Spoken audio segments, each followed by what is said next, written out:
महाकुंभ में नकली साधु का छल। प्रयागराज का महाकुंभ दुनिया का सबसे बड़ा धार्मिक मेला होता है, जहां पर करोड़ों श्रद्धालु अपनी आस्था के साथ गंगा स्नान करने के लिए आते हैं। इसी मेले में बिहार के दरभंगा से उर्मिला और सौरभ यादव भी आए थे। उर्मिला एक 38 साल की महिला थी, जिसे कई सालों से संतान की प्राप्ति नहीं हुई थी। गांव के एक साधु ने कहा था कि तुम अगर महाकुंभ में अपने पति के साथ स्नान करोगी तो तुम्हें संतान का सुख मिलेगा। इसी विश्वास के साथ वो दोनों प्रयागराज पहुंचे थे। स्नान के दौरान वहां पे बहुत ही ज्यादा भीड़ थी, तो जब वे संगम तट पे पहुंचे तो सौरभ ने कहा, उर्मिला तुम पहले स्नान कर लो, तब तक मैं यहाँ पर रुक कर सामान की देखभाल करता हूँ। तो उर्मिला अभिषेक की बात मानकर वो गंगा में डुबकी लगाने चली गई, जबकि सौरभ किनारे बैठकर अपने पैसे और मोबाइल की रखवाली करने लगा। लेकिन जब उर्मिला स्नान करके लौटी तो अचानक वहाँ पे इतनी भीड़ हो गई जिससे वो रास्ता भटक गई। वहाँ पे चारों तरफ साधु संत की दुकानें और पुलिस की सहायता केंद्र बने हुए थे। वो घबराकर अपने पति को खोजने लगी, लेकिन सौरभ कहीं नजर नहीं आया। तो डरी सहमी उर्मिला सहायता केंद्र पर पहुंची।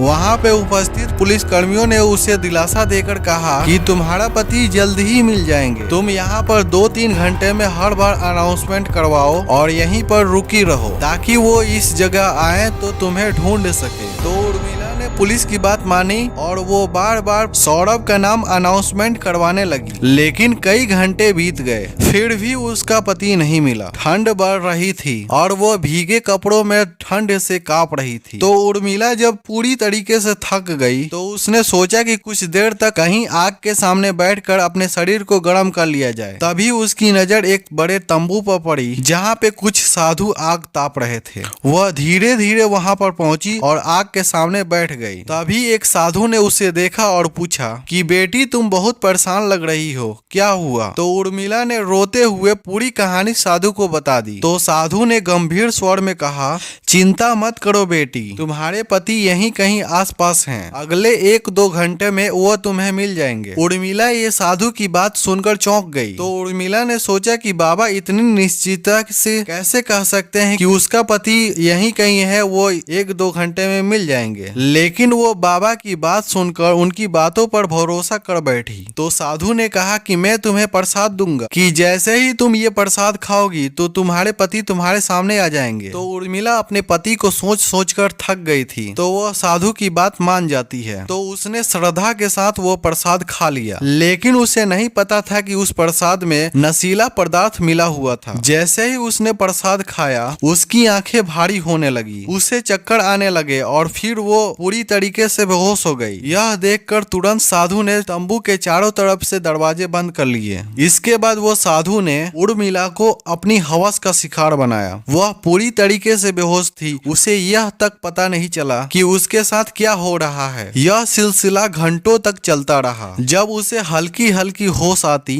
तो साधु फिर से उसे नशीला पदार्थ खिलाकर बेहोश कर देता। वह 3 दिनों तक उर्मिला के साथ ऐसा टॉर्चर करता रहा। हर बार वो जब होश में आती तो साधु उसे और नशीली दवा खिला देता और उसकी आस्था और मासूमियत का फायदा उठाकर उसका शोषण करता रहा। वह महिला ये सब समझ नहीं पा रही थी कि ये सब संतान प्राप्ति के लिए हो रहा है कि या फिर किसी और कारण से। उसे साधु का हर शब्द पर भरोसा था, क्योंकि उसने 2 सच्ची बातें पहले ही बता दी थी। एक, उसका पति उससे बिछड़ गया और दूसरी, उसकी कोई संतान नहीं। साधु 3 दिनों तक ऐसा करता रहा। तो तीसरे दिन साधु कुछ काम के लिए अपने तंबू से बाहर गया हुआ था और उसके तंबू के पास कोई साधु नहीं था। तभी वहाँ से एक पत्रकार गुजर रहा था। उसने देखा कि एक साधु के तंबू के अंदर एक महिला सोई हुई है, तो उसे शक हुआ। तो जब उसने अंदर झांक कर देखा तो वह महिला वहाँ पर बेहोश पड़ी मिली। तो उसने फौरन पुलिस को सूचना दी। तो पुलिस मौके पर पहुंच फौरन तंबू को खुलवाया। वह महिला पूरी तरीके से बेहोश पड़ी थी।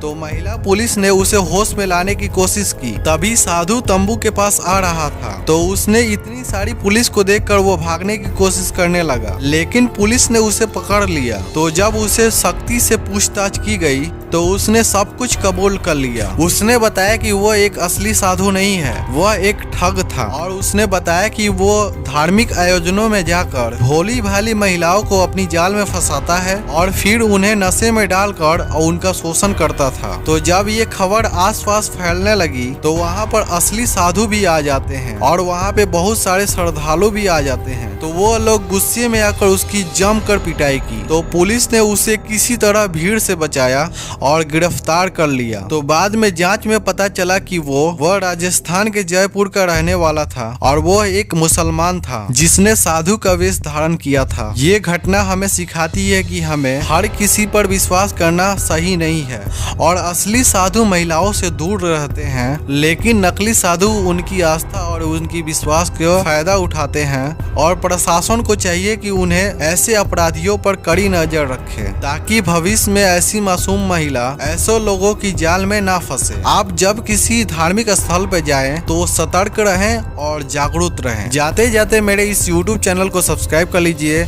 और वीडियो अच्छा लगा हो तो वीडियो को लाइक कर दीजिए। और जाते जाते आप लोग जरूर कमेंट में लिख कर जाइएगा कि ऐसे लोगों को कौन सी सजा मिलनी चाहिए। चलिए मिलते हैं किसी नेक्स्ट वीडियो में किसी नए टॉपिक के साथ। तब तक लिए बाय, जय हिंद।